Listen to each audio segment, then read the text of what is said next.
नमस्कार मित्रों, the nationalist to के इस ताजा अंक में आपका स्वागत है। और हमारे साथ खास मेहमान हैं श्री मनोज वर्मा जी। मनोज जी, आपका बहुत बहुत स्वागत है।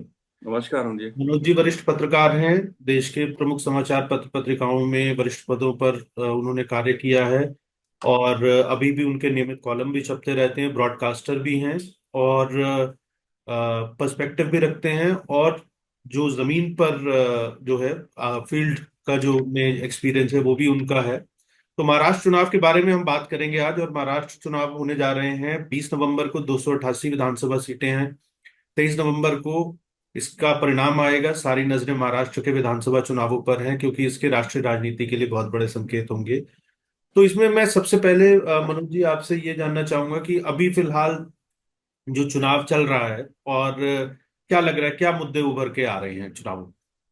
देखिए, एक तो अरुण जी सबसे बड़ी बात है कि महाराष्ट्र में भी वही मुद्दे आम तौर पर देखने को मिल रहे हैं जो देश के बाकी हिस्सों में भी होते हैं। हर चुनाव में वो मुद्दे होते हैं। जब भी चुनाव होता है, वो चाहे विधानसभा का चुनाव हो या बात लोकसभा की हो। मसलन भ्रष्टाचार का मुद्दा, महंगाई का मुद्दा, बेरोजगारी का मुद्दा, विकास का मुद्दा, महिला सुरक्षा का मुद्दा, रोजगार का मुद्दा, नौजवानों को अच्छी शिक्षा और अच्छे रोजगार का मुद्दा। ये वो जनरल मुद्दे हैं जो देश के हर राज्य के मुद्दे होते हैं और हर मतदाता के मुद्दे होते हैं।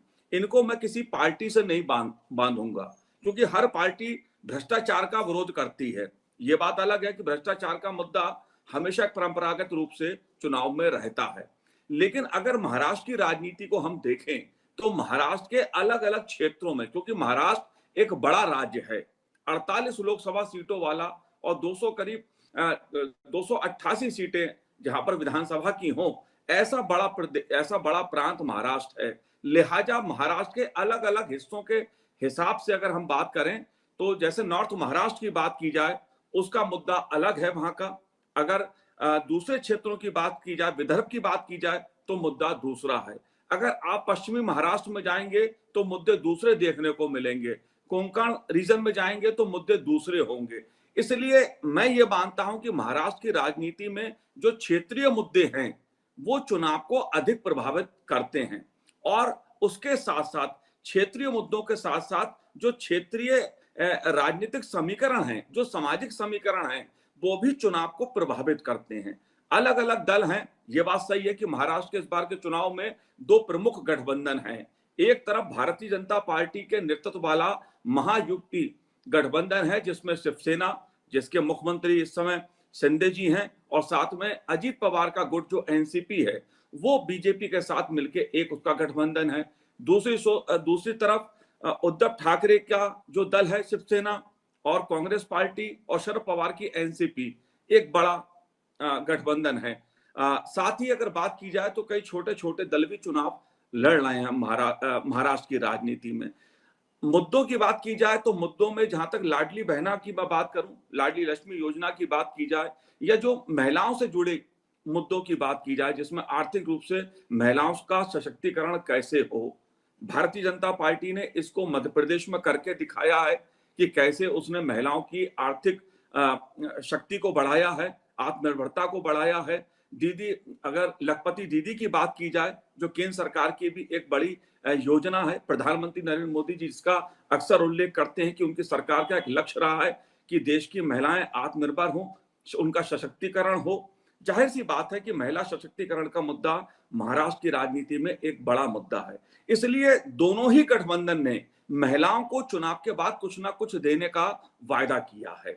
इसी प्रकार रोजगार का मुद्दा बात की जाए, नौजवानों को अच्छी शिक्षा मिले, उनको रोजगार मिले, इसके लिए भी कई तरह के वायदे दोनों गठबंधन ने किए हैं। तो मेरा मानना यह है कि मोटे तौर पे बात की जाए तो इस बार महाराष्ट्र के चुनाव में स्थानीय मुद्दे भी महत्वपूर्ण हैं, और जो राष्ट्रीय परिदृश्य से जुड़े मुद्दे हैं वो भी खासे महत्वपूर्ण रहने वाले हैं। महाराष्ट्र के विकास का मुद्दा एक बड़ा मुद्दा है। भारतीय जनता पार्टी ने महाराष्ट्र में लंबे समय शासन किया है, और अभी भी शिंदे जी भले मुख्यमंत्री हैं, लेकिन महत्वपूर्ण भूमिका भारतीय जनता पार्टी की है। तो महाराष्ट्र के विकास में जो भारतीय जनता पार्टी का योगदान है, उसको बीजेपी एक बड़ा मुद्दा बना रही है कि केंद्र में प्रधानमंत्री के नेतृत्व में एनडीए की सरकार है, और अगर महाराष्ट्र में भी ये सरकार आगे बढ़ती है, जनादेश मिलता है, तो इसका लाभ महाराष्ट्र को विकास में मिलेगा। वहीं दूसरी ओर जो कांग्रेस, एनसीपी और उद्धव ठाकरे जी की शिवसेना है,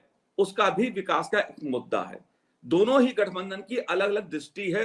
अब मतदाता किसकी बातों को कितनी गंभीरता से लेता है, क्योंकि मतदाता के सामने कांग्रेस का शासन भी है, भारतीय जनता पार्टी का शासन भी है। भ्रष्टाचार के मुद्दे जो पूर्व में महाराष्ट्र की राजनीति को प्रभावित करते रहे हैं, और वर्तमान में जो स्थिति है वो भी मतदाता के सामने है। सिंचाई का मुद्दा हो, किसानों की कर्ज माफी का मुद्दा हो, किसानों की आत्महत्या का मुद्दा हो, या दलित वंचित जो समाज है उसके अधिकारों की बात हो, मराठा आरक्षण की बात हो, ये ऐसे मुद्दे हैं जो इस बार महाराष्ट्र की राजनीति में अलग अलग क्षेत्रों के हिसाब से, अलग अलग गठबंधन के हिसाब से, अलग अलग दलों के हिसाब से उभरते हैं और चर्चा में हैं। जी अरुण जी।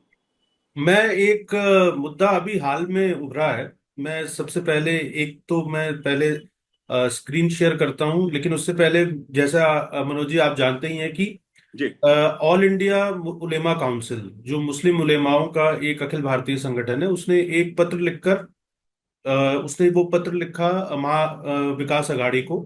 जी और उसमें उन्होंने ये बात कही कि 17 मांगे उन्होंने रखी, जैसा कि समाचार पत्रों में कहा जा रहा है। जी और उन 17 मांगों में मुस्लिम्स के लिए, मुस्लिम समाज के लिए 10% रिजर्वेशन की बात भी है।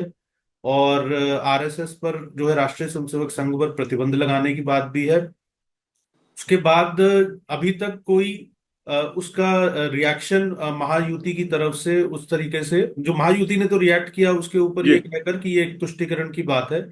और जो तो हिंदू मुस्लिम वोटों के ध्रुवीकरण का जो एक सिनेरियो बन रहा है। और इसके साथ ही मैं एक और आपके साथ स्क्रीन शेयर करना चाहता हूं अपने दर्शकों के साथ, कि ये एक हिंदुस्तान टाइम्स जो है उसकी जी खबर है।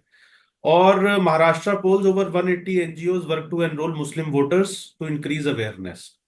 अभी मैं इस खबर की जो खास बातें हैं, ठीक है ना, वो मैं पहले आपको बता देता हूँ कि दर्शकों के लिए भी। और फिर हम ये हिंदू मुस्लिम वोटों का ध्रुवीकरण कितना हो जी रहा है, और क्या मुस्लिम फैक्टर काम करेगा महाराष्ट्र के अंदर, और कितना काम करेगा, क्योंकि ये फैक्टर जब भी काम करेगा तो ये महायुति के विरोध में और महाविकास अघाड़ी के पक्ष में ही काम करेगा। तो इस खबर की खास बात यह है कि 180 गैर सरकारी संगठन जो हैं, एनजीओ जो हैं, वो मुस्लिम वोटों को एनरोल कर रहे हैं, जो है। और इंक्रीज ऑफ 15%, जो उन्होंने ये कहा है कि 15% लोकसभा चुनावों के अंदर भी इन्होंने इसी प्रकार से जो है वो किया था, तो 15% वोटिंग परसेंटेज इन्होंने बढ़ाया मुस्लिम समाज का, जो है जी मुस्लिम्स का। और इस खबर के हिसाब से 9 लाख नए मुस्लिम वोटर तो केवल मुंबई के अंदर ही एनरोल किए गए हैं। और एक और इसके अंदर जो बात कही गई है वो है कि मुस्लिम डोमिनेटेड जो जो मुस्लिम जहाँ पे प्रभुत्व है मुस्लिम समाज का, जैसे कि मुंबई में शिवाजी नगर, मुंबा देवी, बायकुला और मालेगांव सेंट्रल, इनमें जी लोकसभा चुनावों में इनके जो 7 की विधानसभा सीटें लगती थी, जो है। और ये जो क्षेत्र हैं, इन क्षेत्रों में मुस्लिम बहुल है ये तो, या मुस्लिम समाज बड़ी संख्या में, इसमें बहुत ज्यादा वोटिंग हुई उसकी तुलना में, जितनी जितनी वोटिंग की इनकी 7 वाली असेंबली सीटों पर हुई।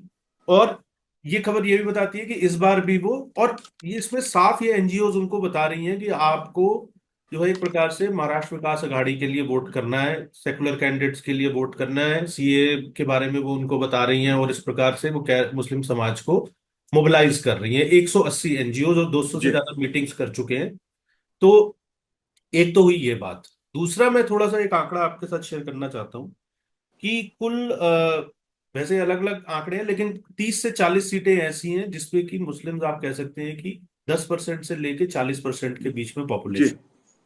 और इनमें से 9 या 10 सीटें, 9 सीटें ऐसी हैं करीबन, जिसमें कि अ, लगभग 40% से अधिक मुस्लिम पॉपुलेशन है। ये इंडियन एक्सप्रेस ने हाल ही में एक स्टोरी इसके ऊपर फाइल की थी, तो मैंने ये डेटा वहां से बेसिकली जो है वो जी लिया।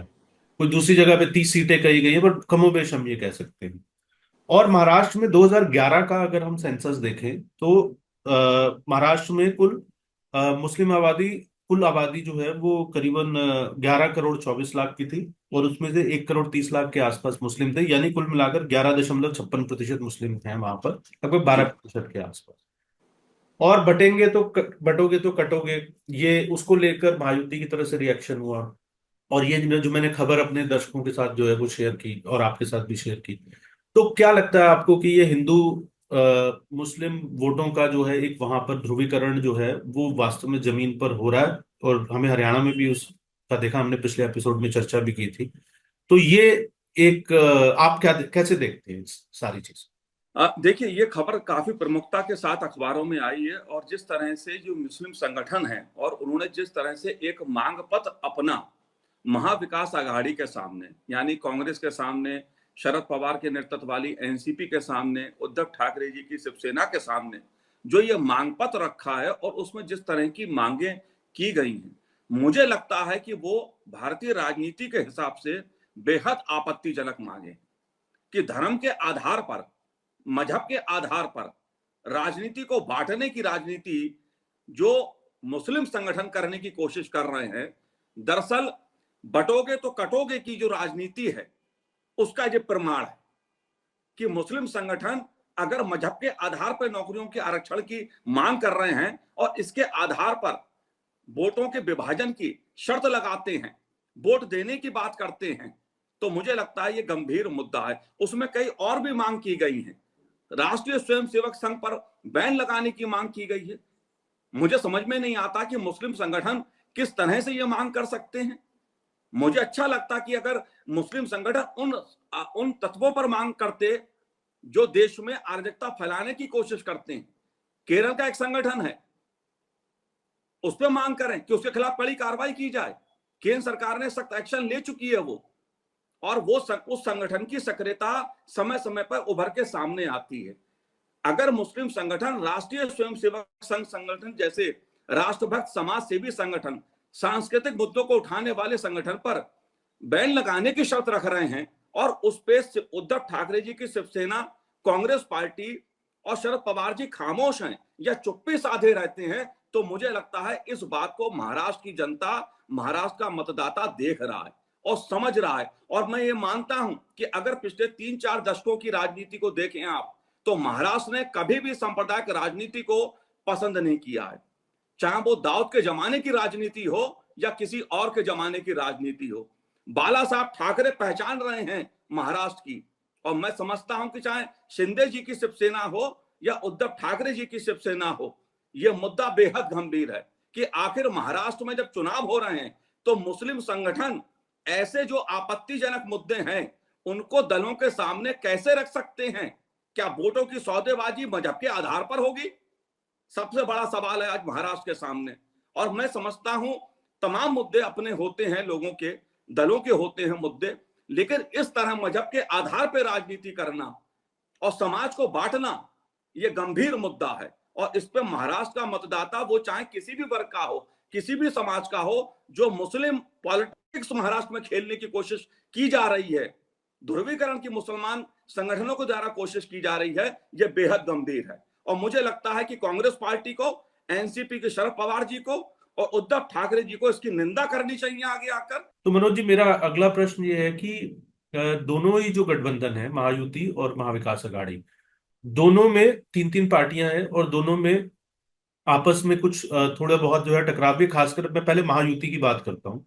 जी। तो महायुति में अजीत पवार जो है, उनकी उन्होंने जिस तरीके से जो कुछ कैंडिडेट इस तरीके के जो है उनके वहां से जो है किसी ने पर्चा भरा और उसको लेके कंट्रोवर्सी हुई, उस पर देवेंद्र फडणवीस ने भी कहा, नाथ शिंदे ने भी शायद कहा कि उनको जो इस तरीके के कैंडिडेट जो है, बहुत ही कंट्रोवर्शियल कैंडिडेट जो है, उन्होंने एक जी। सीट से जो है उनका पर्चा भरवाया था। और इसके अलावा भी एक अजीत पवार के साथ एक जिसको कह सकते हैं कि कोई बहुत अच्छा कोऑर्डिनेशन नहीं हो रहा। दूसरा, अजीत पवार एक बैगेज के तौर पे भी साबित हो रहे हैं शायद, जो है एक जी। एक्सेस बैगेज के तौर पे। क्योंकि जैसे आपने कहा कि भ्रष्टाचार एक प्रमुख मुद्दा है, लेकिन अजीत पवार का जो एक जिसको आप कह सकते हैं कंट्रोवर्शियल बैकग्राउंड जो है वो रहा है, खासकर करप्शन के इश्यूज को लेकर। तो उसको लेकर भी थोड़ा सा जो है वो अनकंफर्टेबल बीजेपी के भी, मुझे लगता है कि कार्यकर्ता भी हैं और बीजेपी के बहुत सारे नेता भी। बट अब एक गठबंधन बना हुआ है तो गठबंधन साथ में लेके चल रहे हैं। पर उतनी ज्यादा कोऑर्डिनेशन जो है वो शिंदे सेना और एकनाथ शिंदे और उनके नेतृत्व वाली शिवसेना और बीजेपी में तो एक अच्छा कोऑर्डिनेशन दिख रहा है। क्योंकि बीजेपी के कई कैंडिडेट्स जो हैं वो जी एकनाथ शिंदे जी की शिवसेना की टिकट पर चुनाव लड़ रहे हैं। तो मैं दर्शकों को यही बता दूं कि और ये मेरी अपनी भी जो जानकारी है, और उसके अलावा मराठी के बड़े प्रसिद्ध पत्रकार हैं, महाराष्ट्र के बड़े प्रसिद्ध पत्रकार हैं भाऊ तोरसेकर जी। उनका प्रतिवाद नाम से चैनल भी बहुत अच्छा चैनल है हिंदी में जो है। और तो उन्होंने भी हाल ही में ये बताया कि अपने एक वीडियो में वो चर्चा कर रहे थे, और मुझे लगता है कि जिसने कही है बात उसको क्रेडिट भी देना चाहिए बजाय इसके कि आप ये कहें। तो तोरसेकर जी ने ये कहा कि कुल मिलाकर बीजेपी एक वैसे 148 सीटों के आसपास है पे चुनाव लड़ रही है, और 31 सीटें और ऐसी हैं जिसमें कि उसके कैंडिडेट जो है गठबंधन की, और प्राइमरली बेसिकली जो है वो एकनाथ शिंदे जी की पार्टी से भी उनकी टिकटों पर चुनाव लड़े। तो कुल मिलाकर बीजेपी लगभग 178-80 सीटों के आसपास चुनाव लड़ रही है।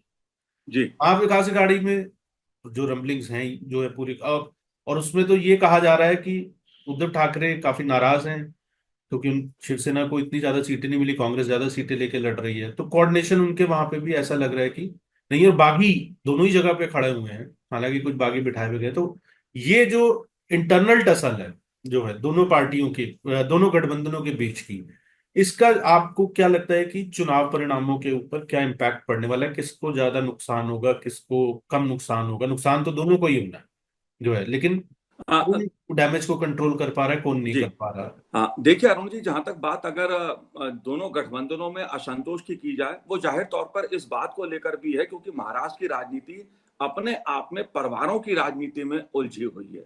परिवारवाद की जो राजनीति है वो महाराष्ट्र एक उसका उदाहरण है। जिस बात को प्रधानमंत्री नरेंद्र मोदी कई मंचों से अक्सर देश में परिवारवाद की राजनीति को मुद्दा बनाते हैं, अगर महाराष्ट्र की राजनीति को देखा जाए तो वो परिवारवाद की राजनीति में उलझी हुई है। बात चाहे उद्धव ठाकरे परिवार की जाए या शिंदे परिवार की जाए, शरद पवार की बात की जाए या अजीत पवार की बात की जाए, देशमुख परिवार की बात की जाए या किसी और ऐसे व्यक्ति की बात की जाए जो क्षेत्रीय राजनीति को प्रभावित करता है, ऐसे अलग अलग क्षेत्रों में महाराष्ट्र की राजनीति उलझी हुई है। और जब ये राजनीति इतने परिवारों में उलझी हो तो जाहिर सी बात है हर परिवार का अपने दबदबे वाला क्षेत्र है, उसके अपने लोग हैं, तो हर कोई चाहता है कि उसके समर्थकों को अधिक से अधिक सीटें बंटवारे में मिलें, उम्मीदवारी मिले। और मुझे लगता है कि महागठबंधन में, दोनों गठबंधन में एक बात देखने में आई है कि जाहिर सी बात है जब सीटों का बंटवारा होता है तो कुछ सीटें नहीं मिलती भी हैं, कुछ सीटें छोड़नी भी पड़ती हैं, और जहां सीटें छोड़नी पड़ती हैं वहां पर असंतोष उभर कर सामने आता है। इसलिए देखने में यह आ रहा है कि बात चाहे किसी भी दल की मैं करूं, थोड़ा बहुत असंतोष हर दल में नजर आया है। इस बार भी निर्दलियों की भूमिका, कितने जीतेंगे ये मैं नहीं कह सकता, लेकिन हो सकता है कि चुनाव को बुरी तरह ये निर्दलीय प्रभावित करें। करीब 2 दर्जन सीटें ऐसी हैं इस समय जिसको निर्दलीय दोनों गठबंधनों के इस समय उम्मीदवार वहां पर बने हुए हैं। ये संख्या अधिक भी हो सकती है, लेकिन एक बात अच्छी है कि बीजेपी ने अपने जो प्रमुख लोग थे उनको मनाने में बीजेपी कामयाब रही है। कांग्रेस, एनसीपी और शिवसेना उद्धव ठाकरे जी की, इसमें असंतोष देखने को मिला है। इसी प्रकार अजीत पवार जी की पार्टी में भी किसी प्रकार मैं कहूं तो असंतोष देखने को मिला है। जाहिर सी बात है, आपने बिल्कुल ठीक कहा कि अजीत पवार जी पर जो आरोप रहे हैं पूर्व में भ्रष्टाचार के, जिस प्रकार से उनको मुद्दा बना, वो एक अपने में असहज स्थिति बीजेपी के सामने खड़ी करते रहे हैं। लेकिन परिस्थितियां चुनाव की ऐसी होती हैं, राजनीति में कई बार आप ना चाहते हुए भी गठबंधन बनाते हैं और गठबंधन में आपको दूसरे दल भी शामिल करने पड़ते हैं। ये बात सही है। इसमें अगर बात की जाए भ्रष्टाचार की, तो भ्रष्टाचार के आरोप जब शरद पवार जी मुख्यमंत्री थे तब भी बहुत लगते थे। कांग्रेस पार्टी ने लंबे समय शासन महाराष्ट्र में किया है, उसके तमाम नेताओं पे गंभीर भ्रष्टाचार के आरोप है। अगर उद्धव ठाकरे जी ने राज किया है तो सवाल उस समय भी उठे। तो मैं मानता यह हूं भ्रष्टाचार का जहां तक आरोप है उससे कोई दल अछूता हो, इसको मैं नहीं कह सकता। हर दल के ऊपर कुछ ना कुछ दाग होता है। ये जनता को देखना है किस दल पर, किस नेता पर कितना बड़ा भ्रष्टाचार का दाग है। ये फैसला जनता को करना है वोट देते समय। लेकिन जहां तक बात असंतोष की है, तो इसने दोनों ही गठबंधनों के सामने एक मुश्किल खड़ी की है। लेकिन मैं यह मानता हूं कि बीजेपी को एक प्लस पॉइंट राष्ट्रीय स्वयंसेवक संघ का मिलता है। जैसे हरियाणा में हमने देखा, हरियाणा में काफी बगावत हुई, काफी असंतोष था बीजेपी में टिकट बंटवारे को लेकर, लेकिन मतदान की तारीख आते आते राष्ट्रीय स्वयंसेवक संघ ने जिस प्रकार से जमीन पर काम करा और जो एक अनुशासन की मर्यादा है संगठन की भाजपा में, उसने काफी हद तक नाराज कार्यकर्ताओं को मनाने का काम किया। ऐसा कोई प्रोसेस, ऐसी कोई प्रक्रिया एनसीपी शरद पवार जी के यहां या कांग्रेस पार्टी के भीतर नहीं है। हालांकि कोशिश कांग्रेस के नेताओं ने भी की कि उनके जो नाराज उम्मीदवार हैं, जो निर्दलीय चुनाव लड़ रहे हैं, वो माने जाएं, लेकिन नहीं माने। यही स्थिति शरद पवार जी के यहां भी है, दूसरे दलों में भी है। और मैं एक बात यहां कहना चाहता हूं कि महाराष्ट्र की राजनीति को अगर देखना है तो 1995 में हमें जाना पड़ेगा। सबसे ज्यादा निर्दलियों ने प्रभावित किया था महाराष्ट्र की राजनीति को 1995 में, जब करीब 45 निर्दलीय चुनाव जीतकर आए थे और पहली बार भारतीय जनता पार्टी और शिवसेना की गठबंधन सरकार इन्हीं निर्दलियों के सहारे पहली बार महाराष्ट्र में सरकार बनी थी। और ये राजनीति कांग्रेस के भीतर जो दो ध्रुव थे, एक शरद पवार जी थे और सुधाकर राव जी, उनके बीच जो गुटबाजी हुई थी, उसका परिणाम था कि महाराष्ट्र की राजनीति निर्दलियों की गुटबाजी में बट गई। और मुझे ऐसा लगता है कि इस बार भी बीजेपी के नेतृत्व वाला जो गठबंधन है महायुति, उसकी तुलना में जो कांग्रेस, एनसीपी और उद्धव ठाकरे जी का गठबंधन है, उसमें मुझे ज्यादा असंतोष और मुझे ऐसा लगता है कोऑर्डिनेशन की कमी लग रही है। और ये चुनाव की तारीख आते आते किस तरह मैनेज होगा, ये समय बताएगा जब परिणाम हमारे सामने आएंगे। जी अरुण जी। बहुत बहुत धन्यवाद मनोज जी आपका। आपने अपने व्यस्त समय में से जो है कार्यक्रम के लिए समय निकाला, और दर्शकों को बहुत बहुत धन्यवाद कि आपने पेशेंटली, बड़े जो है धैर्य के साथ जो है इस चर्चा को सुना। आप अपने कमेंट्स जो है यूट्यूब के कमेंट बॉक्स में जो है दे सकते हैं। और अगर आपको वीडियो अच्छा लगा हो तो इसे लाइक करें, शेयर करें, चैनल को सब्सक्राइब करें, बेल आइकन दबाएंगे तो नोटिफिकेशन आपको मिलते रहेंगे। और महाराष्ट्र झारखंड के चुनावों पर और अन्य राष्ट्रीय अंतर्राष्ट्रीय मुद्दों पर भी हमारी चर्चाएं जारी रहेंगी। जल्दी मिलेंगे एक नए विषय के साथ और उस पर चर्चा करेंगे। और अगर आपके कोई सुझाव हो कि कोई ऐसा विषय जिस पे आप चाहते हैं कि हम लोग चर्चा करें, तो वो भी आप जो है जरूर हमारे साथ जो है साझा कर सकते हैं यूट्यूब के जो वीडियो है उसके कमेंट बॉक्स में। तो मनोज जी, एक बार फिर से आपका बहुत बहुत धन्यवाद। बहुत बहुत शुक्रिया।